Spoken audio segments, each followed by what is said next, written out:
So, this film starts on Christmas Eve. We see a couple sleeping at night when their daughter wakes up her mom and says that someone is walking on the terrace. Her mom lets her sleep in her room and tells her it must be some animal.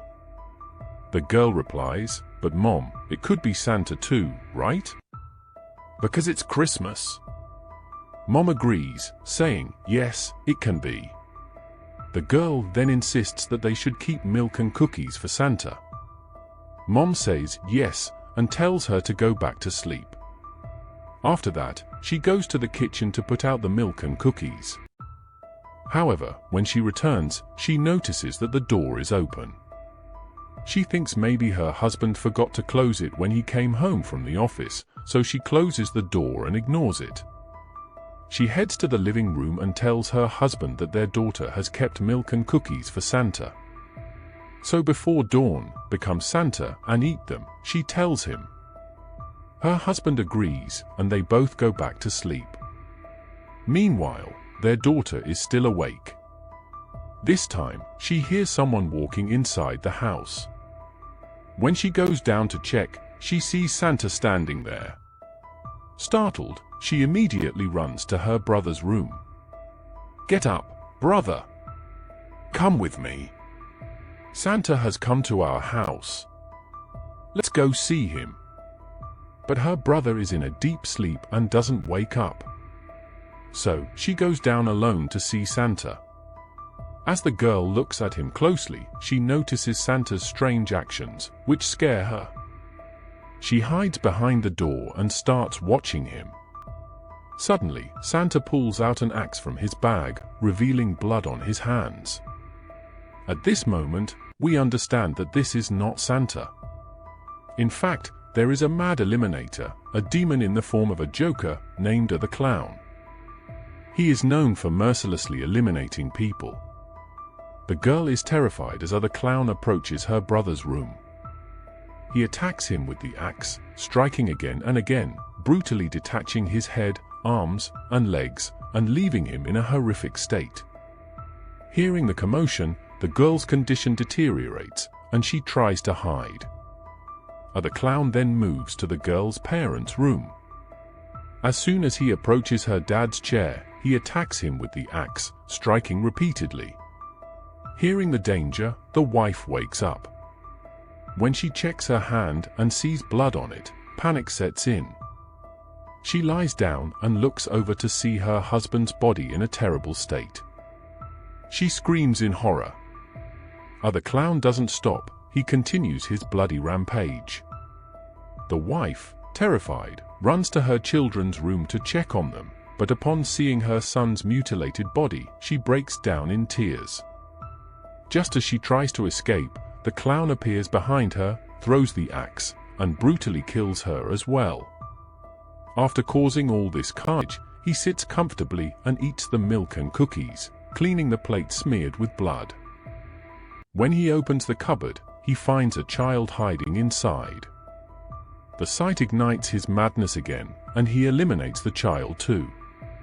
The story then shifts 5 years back into the past, where Art had committed similar acts of bloodshed. A police officer arrives at the scene and finds Art's severed head. He calls for backup and begins his investigation. Suddenly, Art, without a head, comes back to life and grabs the officer from behind. The officer fires his gun, but it has no effect on Art. After dealing with the officer, Art boards a train where only one woman is sitting. He frightens her by placing the officer's severed head beside her, creating a dramatic and horrifying scene. Naturally, the woman is terrified. After this, we see a scene in a mental asylum where a guard suddenly hears a nurse's scream coming from a cell. When he goes to check, he encounters a terrifying sight, a mad patient named Vicky, who had given birth to Art's head. She was pregnant, but instead of a child, she gave birth to Art's head, which was as dangerous as she was. Art had eliminated the nurse and was now feasting on her body. This gruesome act mirrors what Art had done to Vicky, detaching her limbs, which might have led to her infection with Art's madness. Her face was in a horrific condition, and she was eating the nurse's body, indicating that she had become brutal like Art, cruel and merciless. In a way, she had become his companion, even drawing a heart on the wall with Vicky plus Art written inside it. The guard then sees that Art's severed head has also come to life. But before he can react, Vicky attacks the guard.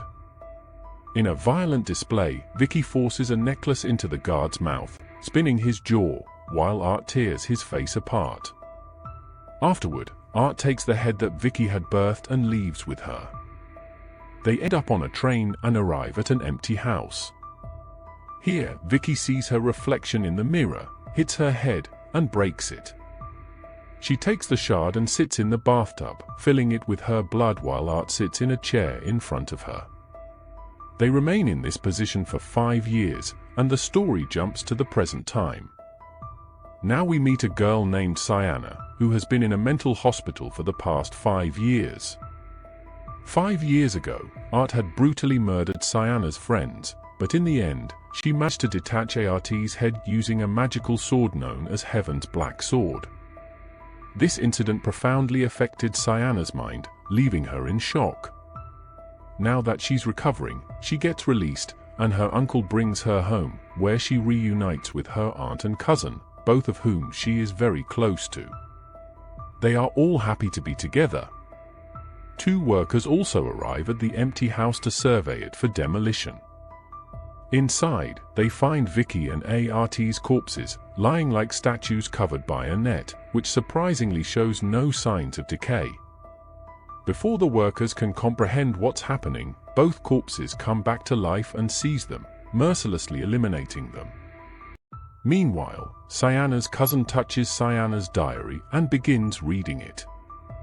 However, Sienna quickly snatches the diary back, telling him not to read it again.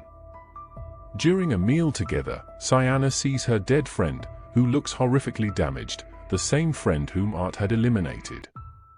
Sienna is the only one who can see her, indicating that she hasn't fully escaped her trauma. Next, we see Sienna's brother in a hostel, where he meets 2 friends. One female friend has started a job hosting a crime podcast, interviewing individuals who have witnessed crimes. When she spots Sienna's brother, she chases him, wanting to interview him for her show. She is a fan of Art and wants to hear about his exploits, but Sienna's brother is apprehensive. He agrees to think about it. Sienna then calls her brother, expressing how much she misses him and asking him to come home. Meanwhile, Art and Vicky remain in the empty house, where Art plots new ways to torture his next victim. He knows that cold intensifies pain, so he experiments on a mouse, freezing it before brutally breaking it like a toy, an experiment he plans to replicate on a human. Excited by his cruel plans, Art goes to a bar where a group of people is gathered, including a man dressed as Santa. At first, Art engages him in light conversation, but gradually, he reveals his sinister intentions. When the man grows weary, Art takes out his bag, shoots everyone except the Santa-clad man, whom he intends to torture. He ties the man to a chair, causing his body to freeze before taking out a hammer and mercilessly beating him, as if he were a statue. Meanwhile, Sienna discovers an old letter from her brother, stating that sometimes demons come into our world from hell, and while they don't commit acts themselves, they can manipulate the living, particularly someone recently deceased and malevolent. If demons exist, there must also be angels to combat them, one of whom is Sienna. That's why she had eliminated Art, and if another demon appears, she can confront it. After this, we find Sienna and her cousin at a mall where she hears people screaming, feeling a threat in the air. She senses that Art has returned. Suddenly, Art appears, wearing Santa's blood-soaked costume and mask, pointing at her. Terrified, Sienna turns around only to find her cousin approaching her. When she looks back, Art has vanished.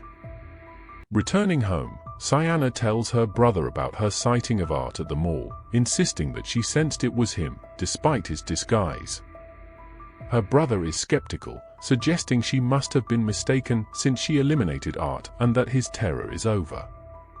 He urges her to forget about the incident as well. After this, we see a scene in a mental asylum where a guard suddenly hears a nurse's scream from a cell. When he goes to check, he sees a very scary sight. A mad patient named Vicky had given birth to Art's head. She was pregnant, but instead of a child, she gave birth to this head. It was as dangerous as she was, having eliminated the nurse and was now eating her body. Just like this, Art had also done with Vicky, as he had detached her from reality, which may have infected her with Art's madness. Her face was in a terrible condition, and she was eating her body. From this, we understand that she too has become brutal like Art, cruel and merciless, and she too will not leave anyone alone like Art. In a way, she had become his companion, having made a heart on the wall with Vicky plus Art written inside it. Now the guard sees that Art's severed head has also come there, but before he can do anything, Vicky attacks him.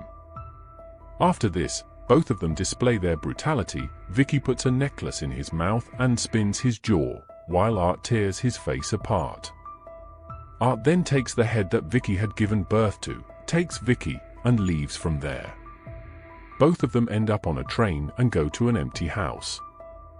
There, Vicky sees herself in the mirror, hits her head, and breaks it.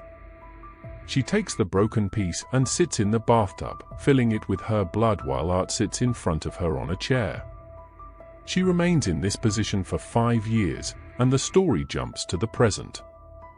Here we meet a girl named Sienna, who has been in a mental hospital for the past 5 years. 5 years ago, Art had ruined her life by eliminating her friends and everyone else.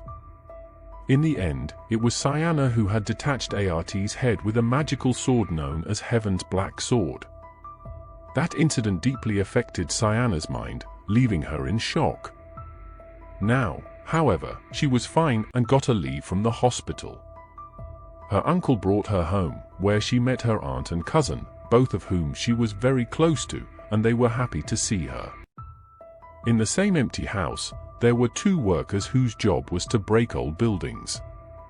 They had come to survey this house and went inside, where Vicky and Art's corpses lay like statues, covered with a net that surprisingly was not rotten at all. But before the workers could understand anything, both of them come back to life and attack the workers, eliminating them mercilessly.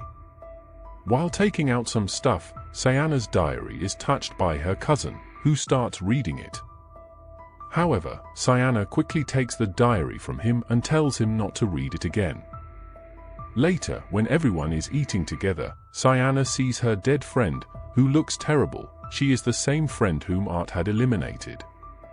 But she doesn't show it to anyone else, indicating that Sienna has not come out of her trauma yet. She still thinks about it. Next, we see Sienna's brother in the hostel, where he meets his 2 friends. His female friend had started a job hosting a crime podcast show, interviewing people who had witnessed crimes. As soon as she sees Sienna's brother, she starts chasing him, saying she wants to interview him for her show because she knows he has met clowns and was a fan of Art. Sienna's brother gets scared but agrees to think about it. Sienna calls him and tells him that she misses him, wanting him to come home. Her brother asks if she brought the sword, and she confirms she did. He agrees to come home.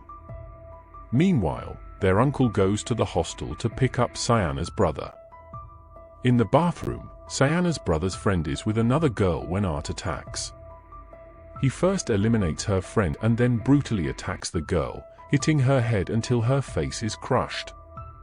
Even in her last moments, Art smiles and says, "Look, I fulfilled your wish." After that, he eliminates her and puts his spectacles on her dead body. Seeing this, Art enters a brutal mode again and detaches the other girl in 2, giving her a painful death. Meanwhile, Sienna is awakened from her sleep by a dream and realizes it is 2 a.m. Hearing voices, she goes downstairs and sees that it is not her uncle and aunt but Vicky, who is imitating their voices. Art had eliminated her uncle, detaching his head and nailing the rest of his body to the wall. Now a small Art approaches Sienna to attack her. She fights him, but without the sword, she struggles.